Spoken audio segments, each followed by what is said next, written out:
Bon, déjà qu'il y a une certaine homogénéité au niveau de la couleur, hein. C'est des couleurs très belles, très profondes. Oui. Donc ces deux-là feront du jardin. Ouais, c'est toi qui décides. Mais bon, voilà. En principe, en principe, voilà. En principe, ces deux cuves ces deux cuves n'ont pas encore le potentiel petit village. Non, mais c'est un très joli jardin. Oui, c'est exactement. Beaucoup de fraîcheur, beaucoup de fruits. Ouais. 100% merlot. Oui, 100% merlot. Et pas de bois neuf, donc. Non, c'est des barriques de 1,20 et de 2,20. D'accord. Mais ça, c'est déjà encourageant. Ah oui, c'est sûr, hein. Ça fera un très beau jardin. Hein. Donc avec la parcelle 12, on est dans des replantations. Oui, plantations qui ont été plantées en 2000 et 2001. Oui. C'est très bon. Hein. Ah oui. Je crois que c'est le meilleur que nous avons eu de cette parcelle. Oui, c'est sûr.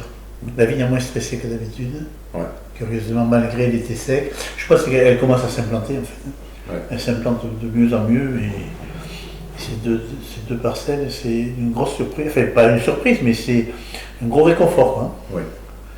De voir que tous les ans, elles prennent un palier qualitatif supplémentaire. Oui, elle a pris son temps, mais elle a pris son temps. Ouais. C'est très bien. Okay. Mais c'est vrai qu'il y a un fruit partout qui est très appétissant. Quoi. C'est un fruit légèrement épicé. Exact. J'ai eu les notes épicées sur ça. C'est très bon. Donc avec la 11, on est alors vieille vigne, merlot. À partir de la 5, c'était vieille vigne, mais là, on est la parcelle PV10 Beauregard, et là, on est dans les vieilles vignes merlot.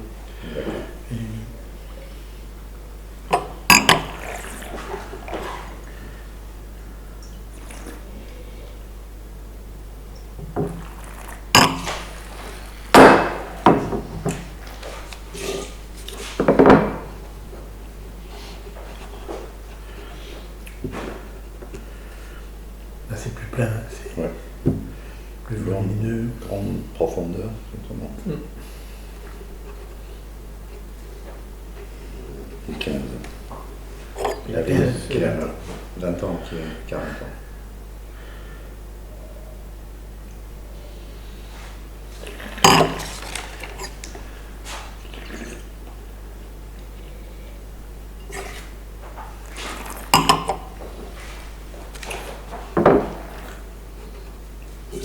Ça, c'est super. Ah oui, c'est magnifique. C'est velouté. Il y a un velouté que les autres n'ont pas. Non. Super. Ouais. Alors pour toi, qu'est-ce qui caractérise ces grands merlots pour toi, un petit village cette année? Il y a beaucoup de charnu, beaucoup de rondeur. En fait, on a en bouche ce qu'on commence à ressentir au nez. Quoi. Il y a un fruité qui est très, très, très onctueux et que l'on retrouve dans l'attaque en bouche. Et ce sont des tanins présents, mais très bien habillés. Quoi. Ouais. Il y a une belle structure, mais c'est étonnant.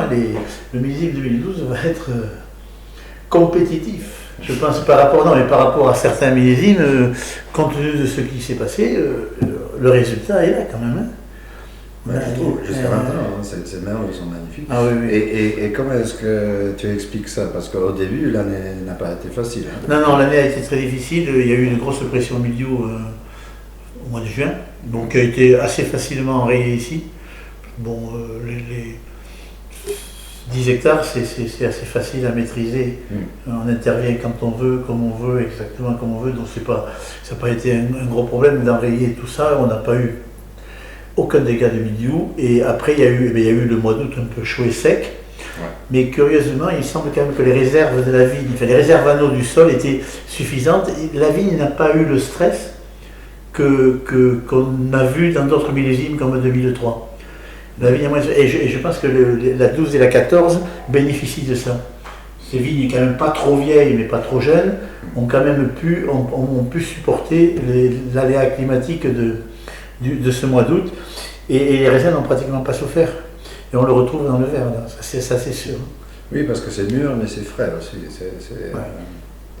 Puis après, il y a eu la pluie de mi-octobre pendant les vendanges, mais qui n'a pas affecté l'état sanitaire. Parce que elle est arrivée, mais on a des raisins parfaitement sains. Il n'y a pas eu Non, c'est le botrytis. Hein.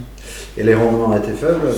Oui, bon, les rendements faibles. Bon, ils sont aux alentours de 33, 30. Enfin, théoriquement, on devrait ressortir à peu près à 33,5 hectares. Mais peut-être c'est un facteur, parce que si on n'avait pas, si on avait eu des rendements élevés, peut-être on n'aurait pas cette. C'est très certain, oui, c'est plus que possible, oui, c'est certain. Ouais, je pense que 33-35 hectolitres, c'est un équilibre qui semble bien lui aller. Là. Ouais. Au moins dans les conditions du millésime. Hein. Ouais.